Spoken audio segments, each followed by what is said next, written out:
Hello, welcome to Bilingual tutorial. This is Maya Anandan.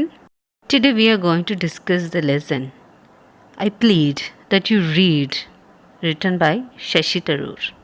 We are living in an era when technology gets into every aspect of our lives. ജീവിതത്തിലെ എല്ലാ മേഖലകളിലും ടെക്നോളജിയുടെ ഒരു അതിപ്രസരണമുള്ള കാലഘട്ടത്തിലാണ് നാം ജീവിക്കുന്നത്. ട്രഡീഷണൽ റീഡിംഗ് സ്റ്റൈലിനെക്കുറിച്ചും ഡിജിറ്റൽ റീഡിംഗ് സ്റ്റൈലിനെക്കുറിച്ചുമുള്ള ഡിബേറ്റിൻ്റെ ആവശ്യകത തന്നെയുണ്ട് എന്നാണ് ശശി തരൂർ അഭിപ്രായപ്പെടുന്നത്. I plead that you read, ദയവ് ചെയ്തൊന്ന് വായിക്കൂ. വായനയുടെ ഡിക്ലൈനെ കുറിച്ച് സംസാരിച്ചു തുടങ്ങുമ്പോൾ തന്നെ അതിനെ ഡിഫെൻഡ് ചെയ്ത് ആരെങ്കിലും പറഞ്ഞു തുടങ്ങും, ഓ പുതുതലമുറ ഏതു നേരവും വായനയിലാണ്, ബുക്കിലല്ല വായിക്കുന്നതെന്നേ ഉള്ളൂ, ഫുൾ ടൈം മൊബൈൽ ഫോണിലാണ് വായന. എന്നാൽ ഇത് തന്നെയാണ് പ്രശ്നവും. പുതുതലമുറ ബുക്കിനെ സ്കൂളിലും ക്ലാസ് റൂമിലും അല്ലെങ്കിൽ ഹോംവർക്ക് ചെയ്യാനും മാത്രം ഉപയോഗിക്കുന്ന ഒരു വസ്തുവായിട്ട് കണ്ടിരിക്കുന്നു. പരീക്ഷകളിൽ വിജയിക്കാനുള്ളൊരു സോഴ്സായി മാത്രം അവർ അതിനെ കാണുന്നു.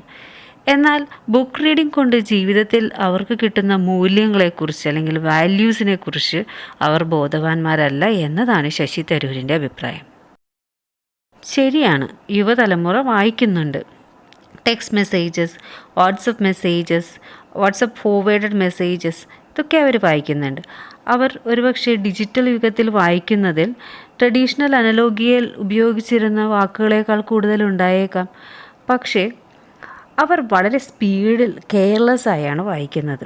വായിക്കുന്നതിൽ അഗാധമായ അറിവുകൾ നേടുന്നില്ല. ഇത് ആപത്താണ്.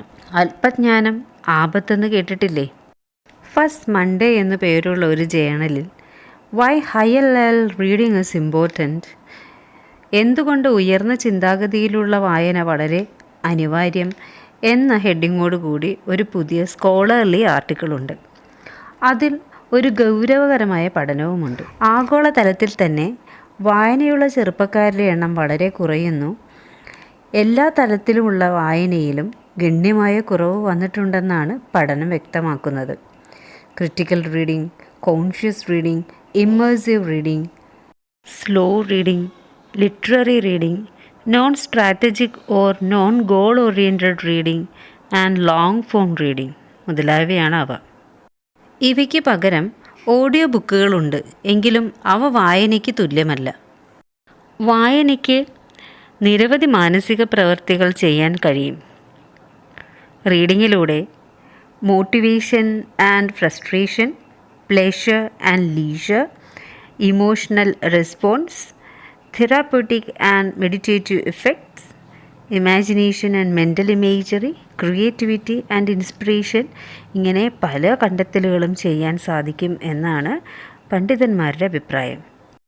ശശി തരൂർ തൻ്റെ ചെറുപ്പകാലത്ത് ആസ്മ രോഗത്തിൽ നിന്നും ശ്രദ്ധ തിരിച്ചിരുന്നത് വായനയിലൂടെയാണ്. വിനോദവും വിദ്യാഭ്യാസവും വായനയായിരുന്നു അദ്ദേഹത്തിന്. റീഡിംഗ് ഫോർ പ്ലെഷർ, സന്തോഷത്തിന് വേണ്ടി വായിച്ചു. ബട്ട് റീഡിംഗ് അദ്ദേഹത്തെ ഫിസിക്കലി ആൻഡ് മെൻ്റലി സ്ട്രോങ് ആക്കി. ഇതേ വായനയാണ് ശശി തരൂരിൻ്റെ വൊക്കാബുലറി വിശ്വവിഖ്യാതമാക്കിയത്. ഈ വൊക്കാബുലറിയൊക്കെ അദ്ദേഹം ആർജിച്ചതും വായനയിലൂടെയാണ്. വായന എന്നത് ഒരു എൻജോയബിൾ ആക്ടിവിറ്റിയാണെന്ന് അദ്ദേഹം പറയുന്നു. അതിൽ നിന്ന് എന്നും ലാഭമേ അദ്ദേഹത്തിന് ഉണ്ടായിട്ടുള്ളൂ. എന്നാൽ ഇന്നത്തെ ചെറുപ്പക്കാർക്ക് ഇത് നഷ്ടപ്പെട്ടിരിക്കുന്നു. വിരോധാഭാസം എന്ന് പറയട്ടെ. ഈ 21-ാം നൂറ്റാണ്ടിലെ ഇൻഫോർമേഷൻ സൊസൈറ്റിയുടെ കോംപ്ലക്സിറ്റീസൊക്കെ മനസ്സിലാക്കണമെങ്കിൽ ഉയർന്ന തലത്തിലുള്ള വായന ആവശ്യമാണ്. എന്നാൽ ഇന്ന് ഉയർന്ന തലത്തിലുള്ള വായന ഔട്ട് ഓഫ് ഫാഷൻ ആയി കഴിഞ്ഞു. കോൺസ്പിറസി തിയറി, ഡിസ്റ്റോർഷൻസ്, ഡിസ്ഇൻഫോർമേഷൻസ്, അതായത് ഗൂഢാലോചന, വളച്ചൊടിക്കൽ, തെറ്റായ വിവരണങ്ങൾ, വ്യക്തമായ നുണകൾ, ഇവയുടെയൊക്കെ കാലത്താണ് നമ്മൾ ജീവിക്കുന്നത്. പല ഭരണാധികാരികളും ഇത്തരം വിവരങ്ങളാണ് നമുക്ക് നൽകുന്നത്.